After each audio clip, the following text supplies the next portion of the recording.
안녕하세요. 저는 완도에서 미역 양식을 하고 있는 40대 후반의 여성입니다. 바다에서 일을 하면서 이런 얘기 저런 얘기하며 지냈는데 오늘은 정말 나쁘끄러워서 같이 일하는 사람들한테도 솔직하게 다 이야기하지 못한 걸 이야기해보려 사연을 보내게 되었습니다. 아마 같이 일하는 사람들도 이 이야기를 들으면 아, 그래서 그랬구나 하며 모든 내막을 다 알게 되지 않을까 싶어요. 자식이라고 하나 있는 건 도시에 나가서 학교도 다니고 취업도 하느라 따로 살고 있고 남편과 큰 개 한 마리와 함께 지내고 있었어요. 제가 나이가 있다 보니 점점 일을 하기도 힘들어지고 있지만 그래도 노후를 생각하면 일을 손에서 놓을 수도 없어요. 저는 완도에서 나고 자란 완도 토박이고 남편은 젊을 때 도시에서 사업을 하다가 쫄딱 망하고 다시 완도로 돌아온 후 저를 만나 결혼을 하게 되었죠. 자식도 다 키워놓은 것 같고 이제 저희들만 잘 지내면 되는데 한 사건으로 제 평범한 인생은 하루아침에 곤두박질치기 시작했습니다. 여보, 오늘 줄 내리러 가야 하니까 같이 배 좀 타고 나갑시다. 이번에 엄청 좋은 포자를 꽂아놔서 품질도 좋을 거야. 나 배멀미 하는 거 몰라. 내가 배를 어떻게 타? 아이, 그래도 같이 좀 가서 일하면 안 돼? 그러고도 당신이 뱃사람이라고 할 수 있겠어? 여자인 나도 매일같이 배 타고 나가서 일하는데 당신은 못할 게 뭐가 있어? 참나, 내가 그래서 놀아? 노냐고. 나도 육지에서 내가 할 일 다 하고 있는데 왜 매번 사람을 트집 잡아? 내가 트집을 잡는 게 아니라 아휴, 됐다. 저희 남편도 완도에서 태어났지만 중학교 때부터 도시에서 살다가 왔기 때문에 배멀미가 있는 편이었는데 그래도 심한 편은 아니라 바다에서 구토를 한 건 본 적이 없네요. 그래도 종종 바다에 일을 하러 갈 때 같이 가자고 하지만 그럴 때마다 남편은 육지에 남겠다고 해서 제가 다른 사람들과 바다로 나가게 되었습니다. 그날도 저는 미역 포자를 끼워든 밧줄을 들고 바다로 나가 양식장에 줄을 내리는 작업을 했어요. 바다에서 같이 나간 사람들과 함께 밥도 먹고 작업을 마치고 들어왔는데 남편은 버젓이 누워서 소주나 먹고 있는 게 아니겠어요. 정말 하루 이틀 일이 아니라 포기하고 저는 밥상을 차려놨는데 다른 동네 사람이랑 저녁 약속이 있다고 하면서 후다닥 나가버렸죠. 완도로 돌아오고 나서도 이곳 생활에 정을 붙이지 못하고 밖으로 나다니는 걸 좋아하다 보니 제가 답답할 때가 한두 번이 아니었습니다. 그런 사람이다 보니 단풍이 지면 단풍을 보러 가서 술 한잔하고 꽃이 피면 꽃을 보러 가서 한잔하는 그런 걱정 없는 한량 같은 인간이었죠. 그래도 그런 남편과 잘 지낸 이유는 하나뿐인 아들 때문이었는데 정기적으로 병원에 다닐 일이 있어서 도시로 나가면 늘 저희를 데리고 다니는 착한 아들입니다. 그런 아들이 언제나 제 편을 들어주고 남편 혼을 내주니까 아들이 장가라도 가고 손주라도 보면 남편이 좀 책임감이 생기지 않을까 했죠. 그래도 밉고 모자란 남편이지만 이것도 제 팔자라고 생각하고 살았어요. 일이나 생활을 하는 문제로 자주 투닥거리기는 해도 늘 그렇게 살아왔으니 이조차도 평범하고 평범한 삶이었습니다. 그런 제 인생에 문제가 생기기 시작한 건 저희 동네에 한 여자가 이사 오면서부터였죠. 촌에서 살다 보면 도시에서 들어오는 사람이 잘 없는데 그 여자는 예전에 이 동네에서 살았었다고 하며 이사를 왔고 낮에는 밥을 팔고 저녁에는 술을 파는 식당을 개업했어요. 여보, 나 오늘 새로 생겼다는 그 가게 좀 다녀올게. 저녁 챙겨 먹고 있어. 무슨 가게? 그 여자 혼자 한다는 거기? 거길 왜 가? 나 혼자가 아니야. 앞집 김씨랑 같이 갈 거야. 그리고 그 가게만 양주를 파는데 내가 어떻게 안 갈 수가 있겠어. 이 촌구석에서 양주를. 아니, 옛날 생각이 나네. 양주를 판다고? 거기 식당 아니었어? 그 여자가 자기 먹으려고 사온 술을 종종 손님들이 찾아오면 준다더라고. 맛만 보고 술은 많이 안 먹을 테니까 걱정하지 마. 아무튼 다녀올게. 남편은 그렇게 한 달에 한 번, 한 달에 두세 번 가더니 나중에는 거의 일주일에 한 번씩 가기 시작했습니다. 앞집 사는 김 씨라는 분도 저희와 함께 양식을 하는 사람이었는데, 그래서 그 사람의 아내랑도 자주 보는데 그 집 남편도 매일 같이 술을 먹으러 가서는 안 들어온다고 하더라고요. 남편은 술을 먹으면 안 되는데 매일 같이 따라다니며 조금씩 술을 먹고 오니 걱정이 되었지만 그런 남편을 신경 쓸 겨를이 없었어요. 왜냐하면 그 시기가 딱 미역 수확철이었거든요. 일이 너무 바빠서 남편이 늦게까지 놀고 다녀도 제가 화를 낼 기력이 없었습니다. 매일 배를 타고 나가 미역을 잘라내고 옮기고, 육지에서는 그런 미역을 세척하고 말리는 작업이 한창이었으니까요. 와중에 남편이 몸도 안 좋아져서 집에서 쉬게 되었고, 육지에서는 다른 사람들이 일을 도맡아 하니 제가 더욱 바빴죠. 원래 남편이 봐줄 때는 그래도 가족이니까 잘 보고 할 거라고 생각했는데, 그런 남편이 없어서 제가 더 예민하게 일을 했던 것 같아요. 집으로 돌아오면 쓰러져 잠을 잤고, 남편은 그런 제가 잠이 들면 살금살금 밖으로 나가서 새벽에 들어오곤 했습니다. 피곤하고 싸울 힘도 없어서 그렇게 몇 달이 지났고, 조금 여유가 생겼을 때 남편에게 물었죠. 당신 이 총구석에서 요즘 뭐하고 다녀? 어디 여자라도 숨겨둔 거야? 이 총구석에서? 아이고, 몸빼바지 아줌마들밖에 없는 총구석에서 뭘 바래? 피곤하면 잠이나 더 자. 아니, 내가 잠을 자려고 해도 당신이 하루가 멀다 하고 안방문을 열었다 닫았다 하는데 어떻게 그냥 있어? 당신 설마 또 뭔 짓을 하고 다니는 거야? 그게 아니라, 아니, 앞집 김 씨랑 요 앞에서 이야기하면서 술 좀 먹었어. 아프다는 사람이 왜 맨날 술 퍼먹고 다녀? 정말 그러다 한 번에 훅 갈 수도 있어. 제발 몸 좀 챙겨. 아니, 나는 김 씨가 먹는 거 구경만 했어. 성질머리 하고는. 당신이야말로 그게 남편을 걱정하는 태도야? 눈은 또 세모 눈을 뜨고 뭘 그렇게 따지고 들어? 그럼 해가 떠 있을 때 만나지. 뭐 중요한 일이라고 매번 밤늦게 몰래 만나고 다니는데. 너 무슨 여자라도 생긴 거 아니야? 저의 말에 남편은 발끈하며 앞집 김신혜를 찾아가서 새벽에 같이 술을 먹었다는 이야기를 했습니다. 눈앞에서 그렇게 떳떳한 태도로 나오니 제가 할 말이 없더군요. 그래서 술을 먹어도 낮에 먹던지 말을 하고 가라고 말을 했고, 남편은 그 이후로도 밤이면 김씨를 만나러 간다, 요즘 김씨가 많이 힘들다더라 하며 자주 나가서 생활을 했습니다. 그러더니 언젠가부터는 갑자기 조용히 집에서 있었고, 김씨라는 사람도 만나지 않게 되었죠. 저는 하루가 멀다 하고 나가서 놀던 사람이 집에 있으니 걱정이 되어서 무슨 일이 있냐고 물어봤고, 남편은 김씨랑도 이제 잘 안 지내고 나가서 놀고 다닐 이유도 없다고 했어요. 그러면서 본인도 내일부터는 다시 양식장 일을 돕는다고 하는데, 마치 폭풍전야처럼 그런 평온한 상황에 저는 불안해지기 시작했습니다. 작업장에 가서도 원래는 워낙 계속 불평을 하곤 했었는데, 남편이 군소리 없이 제 말을 잘 따르고 열심히 일을 하자 다른 사람들도 사람이 안 하던 짓을 하면 저기 하늘로 갈 때가 된 거라던데 오늘은 정대훈 씨 대체 무슨 일이래?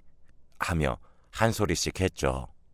남편은 이제라도 정신을 차렸으니 된 것 아니냐며 사람 좋은 웃음을 지었고, 저도 그런 남편이 이제라도 철이 드나 보다 생각했습니다. 그렇게 몇 달이라는 시간이 지났고, 한 여자가 제게 와서 내민 충격적인 물건을 보자 그 자리에 주저앉아 버렸습니다. 그날은 남편이 도시로 간 날이라 혼자 일을 하고 있었고, 집으로 돌아오니 한 여자가 저희 집 앞에 서 있었습니다. 정대훈 씨 아내분 맞으신가요? 네, 그런데 뉘세요? 누구신데 남의 집 앞을 서성거려요? 저 안에 들어가서 이야기 좀 나눌 수 있을까요? 근데 왜 남의 집에 와서 이야기를 하겠대? 왜요? 우리 남편이 어디 돈이라도 빌렸어요? 아니, 그런 건 아니고, 그럼 여기서 그냥 이야기할까요? 혹시 다른 사람들이 들을 수도 있는데 괜찮으시겠어요? 그럼 들어와 봐요. 저는 그 수상한 여자를 집으로 들어오게 했습니다. 집으로 들어온 그 여자는 가만히 앉아서 제가 커피를 타올 때까지 있었고, 타온 믹스 커피를 말없이 보고는 그제서야 본인은 커피를 못 먹는다고 하더군요. 그럼 처음부터 말을 하던지. 재수없는 여자가 무슨 말을 할까 싶어 쟁반을 부엌에 두고 거실로 들어오는 길이었는데, 그 여자는 가방을 뒤적거리더니 후두둑 하며 그 물건을 펼쳐두었고, 저는 그 자리에 주저앉아 버렸습니다. 그 물건은 여자라면 아마 모를 사람은 없을 거예요. 선명한 두 줄이 있는 임신 테스트기였고, 한 개가 아니라 5개, 6개 정도는 되어 보였죠. 그 뒤에 나올 말은 충분히 예상이 가능한 말이었어요. 저 임신 중이라 커피 못 먹는 거예요. 요즘 술도 안 먹고 있고요. 이 아이 대훈 씨 아이예요. 뭐 테스트기가 한두 개가 아니니 임신은 확실해요. 참나, 그게 무슨 말이에요? 그 애가 내 남편 애라는 증거가 있어요? 어디서 멀쩡히 잘 살고 있는 집에 와서 행패를 부려요? 어디 말이 되는 소리를 해야지. 남편분이 최근에 밤에 자주 나가지 않았나요? 그때 우리 집에 있었어요. 그러길래 왜 남편을 그렇게 무시하셨어요? 우리 정 사장님 얼마나 힘드셨을지 저는 상상 불가해요. 아무튼 저도 양심이 있으니 이혼까지 바라고 말씀드리는 건 아니에요. 그냥 애 태어날 때 1억이랑 다달이 100만 원 정도만 챙겨주세요. 우리 애랑 저도 먹고 살아야 할 거 아니에요. 이제 배가 불러오면 저 가게도 못하고 쉬어야 하는데 그 정도는 해주실 수 있죠? 뭐? 이게 무슨 말 같지 않은 소리야? 아, 그 양주 판다는 술집이 네 가게야? 내 남편 술 먹고 일 안 하는 논팽이는 맞는데 그래도 네 말만 믿고 그렇게는 못하지. 오늘도 내 남편 집에 없는 거 알고 찾아온 것 같은데 절대로 그냥 못 놔두지. 어디서 나한테 협박질이야? 나가! 너 줄 돈 없으니까 나가라고! 뭐예요? 지금 나 내쫓은 거 후회할 거예요. 내가 앞으로 얼굴 들고 이 동네에서 미역양식도 못하게 온 동네 소문 내버릴 거야. 당신 남편이라는 작자가 내 가게 와서 날 유혹해서 내가 임신 중이라고 말이야. 남편이 벌어다 주는 돈으로 잘 살고 있으면서 그렇게 큰 돈은 아니잖아요. 내가 못된 인간이라 이렇게 말하는 게 아니라 우리 같이 좀 먹고 살자는 거잖아요. 어쩜 사람이 이렇게 이기적이야? 솔직히 갖고 있는 양식장에서 나오는 돈만 해도 1년에 몇 억은 될 것 같은데 나도 양심적인 사람이에요. 잘 생각해요, 아줌마. 나한테 지금 1억 주고 조용히 정리를 할 건지, 아니면 나중에 당신 아들이랑 내 아들이랑 둘이서 재산을 나누게 할 건지. 솔직히 이 정도 선에서 내가 양보하는 것도 당신은 고마워해야 돼. 뭐? 와, 너 정말 웃긴 인간이구나. 어디서 알지도 못하고 와서 짓거리고 있는지 모르겠네. 내가 평생 나고 자란 완도 바닥에서 네 말이 통할 것 같아? 그리고 우리 남편이 왜 정 사장이라고 불리는지 알기나 해? 그야 그 큰 미역양식장 사장이니까. 너무 웃기네. 사장. 그 인간이 자기 입으로 사장이라고 그래? 그 인간이 정 사장이면 나는 김 회장이겠다. 그 양식장 내 거고 내 남편이니까 사람들이 적당히 정 사장이라고 불러주는 거야. 뭘 알고 까불어야지. 그리고 그 인간 대장암 2기야. 이번에도 병원에서 검진 받으러 간 건데 넌 그것도 몰랐지? 이 인간이 젊은 여자랑 놀아보려고 너한테 거짓말이라도 했나 본데 오늘 내일 하는 인간이랑 잘 살아라. 나는 이혼할 테니까. 그럴 리가. 분명 대훈 씨가 사장이라고 했는데. 그럴 리가 없으니까 좀 나가. 피짝 말라서는 무슨 힘이 이렇게 세? 저는 더 들을 것도 없다는 생각에 그 여자를 일으켜 마당으로 내쫓았고 곧바로 부엌에서 커다란 왕소금을 가져와서 그 여자에게 팍팍 뿌려댔습니다. 그 여자는 아주 바락바락을 하며 돌아갔고 저는 더 기다릴 것도 없이 앞집으로 갔어요. 여봐, 김씨 지금 있어? 김씨의 아내는 김씨가 아직 돌아오지 않았다고 했고 저는 김씨의 아내에게 요즘 김씨가 어떻게 지내는지 물어보게 되었죠. 그리고 들려오는 말은 제 뒤통수를 후려치는 것 같았습니다. 김씨는 요즘 간이 좋지 않아서 그 좋아하는 술도 못 먹고 병원에 다니면서 얌전히 있었대요. 그 말이 사실이라는 것을 증명하는 것처럼 집에는 약들이 있었고 김씨의 아내는 오늘도 일찍 들어온다고 식사 준비를 하고 있었습니다. 그리고 곧 집으로 돌아온 김씨에게 요즘 제 남편과 어울려서 술을 먹으러 다니지 않았냐고 물었고 김씨는 그런 적이 없다며 발을 빼더군요. 그 양주 파는 가게 생기고 술 자주 먹었잖아요. 라고 이야기를 하니 김씨는 초반 한두 번뿐이었다고 그 이후로는 그 여자가 자꾸 자고 가라는 등 자기가 혼자 있으니 외롭다는 등 별 말 같자는 소리를 해서 그 후로는 안 갔다고 말을 했어요. 사실 김씨네는 저희 집과는 달리 참 금실이 좋은 부부였거든요. 제 생각에는 그래서 김씨는 이후 그 술집에 가지 않았고 제 남편 혼자 김씨 핑계를 대면서 술집을 드나든 것이 아닌가 하는 생각을 했습니다. 그리고 며칠이 지나 도시에서 남편이 돌아왔습니다. 전화로 이야기를 할 시간은 있었지만 혹시나 남편과 같이 있는 아들이 들을까봐 집으로 오면 직접 만나서 이야기할 생각이었죠. 그리고 남편은 집으로 돌아왔고 남편은 웬일로 도시에 간 김에 제 생각이 났다고 하면서 선물을 사왔어요. 열어보니 웬 스카프였습니다.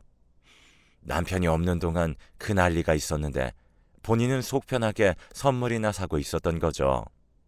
저는 선물 상자를 방구석으로 던지고 더 생각할 것도 없다는 식으로 말했어요. 당신 그 술집 여자랑 바람났어? 며칠 전에 우리 집에 와서 임신했다고 나한테 1억 내놓으라고 하던데. 무슨 말이야? 그럴 리가 없잖아. 어디서 다른 남자의 임신해서는 나한테 덮어 씌우려는 것 같은데. 그 제정신 아닌 여자 말 절대로 믿지 마. 당신 나 믿지? 내가 당신을 어떻게 믿어? 당신이 미영 양식장 사장이라고 하고 그 젊은 여자 꼬신 거 아니야? 뭐? 둘 다 도시 나가서 살다가 왔으니 말은 잘 통했겠다. 안 그래? 그래서 밤마다 나가서 그 여자 집에서 자고 온 건 아니고. 아니야. 당신은 아픈 남편을 그렇게 몰아가고 싶어? 그러니까 대장암 2기 수술까지 하고 잘 사는 것 같더니 암이 재발하자마자 또 이런 일이 생기니 왜? 그 여자가 당신 인생에 암 같은 존재라는 걸까? 아니면 내 인생에서 암 같은 당신을 이제 없애버리는 걸까? 당신은 어떻게 생각해? 여보, 내가 솔직히 술 먹고 하루 실수한 적은 있는데 정말 아니야. 안 그래도 그 여자가 나한테 임신했다고 찾아와서 내가 얼마나 당황했는지 몰라. 내 나이가 몇인데 임신이 그렇게 쉽게 돼. 안 그래? 저는 그 이야기를 듣고 그 자리에서 남편의 뺨을 세게 때려버렸습니다. 그 순간 제 눈앞에 서 있던 사람은 몇십 년을 동고동락한 남편이 아니라 그저 쓰레기일 뿐이었으니까요. 곧장 그 상간녀에게 전화를 해서 1억을 줄 테니 당장 집으로 오라고 했고 그 상간녀는 채 30분도 지나지 않아 불이 나게 저희 집 마당으로 들어왔어요. 상간녀의 등장에 남편이 많이 당황한 것처럼 보였습니다. 상간녀는 마치 제가 무섭다는 듯이 자연스럽게 남편의 팔에 팔짱을 꼈고 남편은 마치 더러운 벌레를 떼어내듯 그 여자를 내치고는 무릎을 꿇고 저에게 싹싹 빌기 시작했어요. 여보, 내가 어떻게 된 것 같아? 정말 잘못했어. 한 번만 용서해주면 다시는 이런 일 없도록 할게. 정말이야. 믿어줘. 당신이 이렇게 행동하는데 날더러 뭘 믿으라는 거야? 매번 논팽이처럼 친구들이랑 어울려 도박이나 하고 여자나 만나는 거 이제 지긋지긋해. 부모로서 염치 없지만 우리 아들한테 말하고 나는 이혼할 테니까 당신은 저 여자 데리고 살아. 저 여자가 나더러 뭐라고 한 줄 알아? 남편이 벌어오는 돈 갖고 편하게 산대. 그러면서 재산을 자기 자식이랑 우리 아들이랑 나눠 갖게 한다고 협박까지 하는데 그런 말 듣고 나니 진절머리가 난다.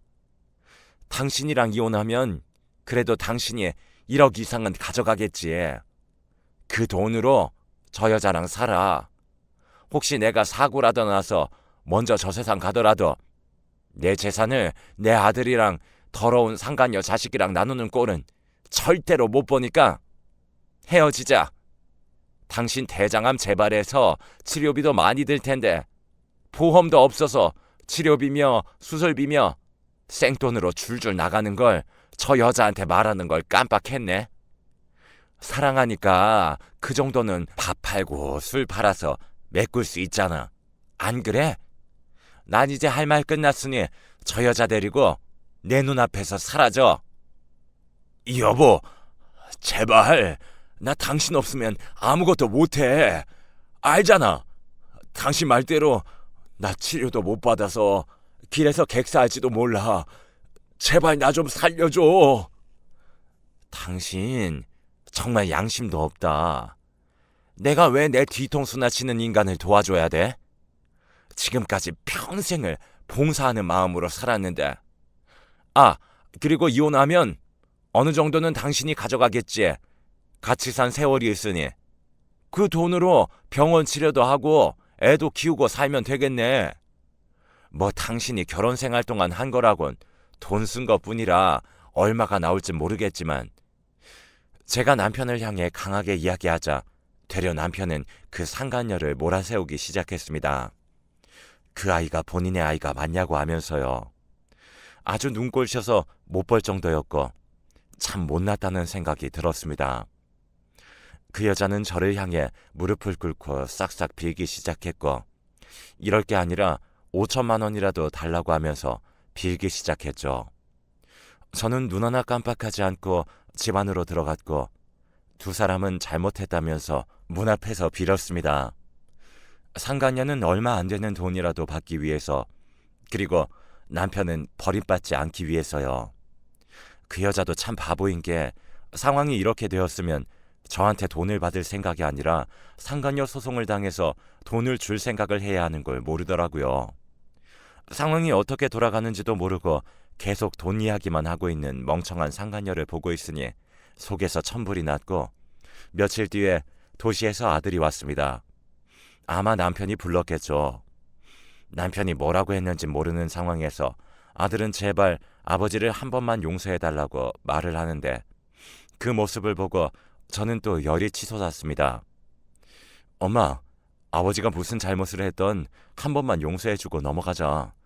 아버지 몸도 안 좋은데 엄마가 이러면 더 힘들 거야. 지난번에도 대장암 이겨낸 것처럼 이번에도 잘 이겨내야지. 아버지가 집에서 쫓겨났다는 연락 받고 내가 얼마나 놀랐는데. 아들, 내가 정말 보기 부끄러워서 말을 안 했는데 저 인간 내 돈 가져다가 동네 사람들이랑 노름하고 망나니처럼 다니는 거 내가 다 이해하면서 지내려 했다. 너 하나 때문에. 그래도 이건 아니지. 네 아비가 우리가 왜 이혼하려고 하는지 말 안 했니? 아니, 그냥 잘못을 했는데 엄마가 화를 너무 내서 쫓겨났다고. 자기도 부끄러우니까 차마 너한테 말도 못한 거겠지. 너한테 동생이 생긴단다. 그것도 배다른 동생. 뭐 너희 아빠는 본인 자식이 아니라고 하는데 알게 뭐니? 나는 도저히 이렇게 못 산다. 혼자 일하는 것도 질렸고 힘들어. 그럴 바에는 나가는 돈이나 줄이는 게 낫지. 사람이 은혜도 모르고 아픈 거 보험도 하나 없이 생돈 내면서 살려뒀더니. 뭐? 바람? 참나, 내가 이런 인간이랑 어떻게 같이 살아? 아들은 그렇게 제 이야기를 다 들어줬고 저는 그날 부끄러운 마음과 미안한 마음에 아들의 품에서 울어버렸네요. 나이가 50이 다 되어가도 여자는 여자인 거죠. 남편이 바람을 피우고 있다는 사실을 알고 나서 위로받지 못했던 마음을 아들의 품에서 위로받았습니다. 그 이후 아들은 저의 든든한 조력자가 되어 이혼을 진행할 수 있도록 도와줬습니다. 이혼 소송은 저에게 아주 유리했습니다. 남편이 다른 여자와 바람을 피운 유책 배우자였기 때문이죠. 저는 이혼에서 그치지 않고 당연히 그 상간녀를 상대로 상간녀 소송도 진행을 했고 조용했던 동네는 떠들썩해졌습니다. 그 상간녀는 그래도 동네에서 발을 붙이고 살아보겠다고 저희 남편이 본인을 유혹했다고 소문을 내고 다니기 시작했고 워낙 소문이 빠른 동네이다 보니 제 귀에도 들어왔어요. 그런데 여기서 이 멍청한 여자가 하고 다닌 말 때문에 아주 동네가 발칵 뒤집어졌는데 그 이유가 그 여자가 이렇게 돈을 뜯어낸 집이 저희 집 이외에도 2군데가 더 있었다는 겁니다.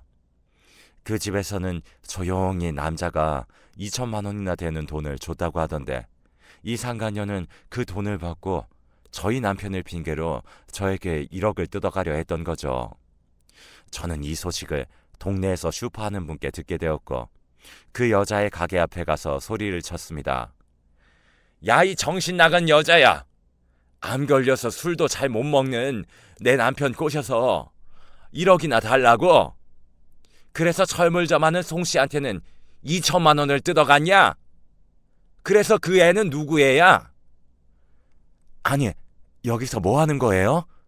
명예훼손으로 경찰에 신고하기 전에 가세요. 명예훼손? 웃기고 있네. 얌전한 고향에 부뚜막에 올라간다고 조용한 우리 마을에 와서 무슨 짓을 하고 다닌 거야? 너 때문에 이제 너희 술집 가서 먹은 남자들은 다 아작나게 생겼어. 그 애 누가 아빠야? 정 사장님이라고 했잖아요. 아무튼 여기서 이러지 말고 가세요. 조용했던 마을에는 곧 소문이 쫙 퍼졌고 그 여자가 임신한 아이의 친아빠가 누구인가에 대한 이야기가 끊이지 않았습니다. 그 상간녀는 결국 몇 달도 버티지 못하고 그 술집에 드나들었던 남자들 그리고 그 아내들에게 호되게 욕을 먹고 동네에서 쫓겨났어요. 남편인 이 상간녀가 본인에게만 이야기를 하고 돈을 뜯으려 한 것이 아니다 보니 이게 기회라고 생각했는지 이후 저에게 다시 와서는 제발 용서해달라며 엎드렸습니다. 정말 말 그대로 바닥에 무릎을 꿇고 앉아서 싹싹 빌었고 각서라도 쓰겠다고 말하더군요. 여보, 내가 각서라도 쓸게. 그 여자, 아니 내가 잘못한 게 아니라 그 여자가 우리 동네 사람들을 꼬신 거야. 꼬신 사람도 문제지만 넘어간 사람이 더 문제야. 당신이 그렇게 좋아하는 앞집 김씨는 그래서 그 가게에 다신 발걸음도 안 했다던데 꼭 이상한 것들만 넘어간 거지. 각서도 필요 없으니 당장 나가. 내가 갈 데가 어디 있어. 제발 한 번만 봐줘. 그럼 정말 다른 데 한눈 안 팔고 살게. 이제 혼자니까 아무 여자 막 만나고 다녀. 나는 이제 내 등 두드려줄 안마의자나 집에 하나 들여놓고 편하게 살 테니까. 내가 뼈 빠지게 돈 벌어오면 뭐해? 집에서 어깨 한번 안 주물러 주던 인간이 나한테 이제 그만 기생하라고. 아휴. 남편은 웃기게도 여전히 저희 동네에서 살고 있습니다. 주변 사람들이 불쌍하니 한번 넘어가 주라고 하지만 법적으로도 남이 되었는데 제가 왜 남편을 다시 봐줘야 하나요? 앞으로 골골거리며 아플 일밖에 안 남은 인간인데 덕분에 가운데서 아들만 불편해하고 있기는 하지만 아들도 힘들게 일을 해서 돈을 벌어다 준 제 편이기 때문에 저에게 뭐라고 하지는 않습니다. 참 사람이 은혜를 모르면 안 된다고 어떻게 그런 여자의 속보이는 꼬임에 넘어가서는 아직도 그 여자 뱃속에 있는 아이가 누구의 아이인 줄 모르겠지만 저희 남편이랑 일이 있었다고도 했으니 제 남편의 아이가 아닐까 싶네요. 그 여자도 팔자 한번 고치려다가 사람을 잘못 고른 거죠. 아무튼 밖으로 놔두는 것들은 다 제 남편 꼴 나야 돼요. 제 이야기 들어주셔서 감사합니다.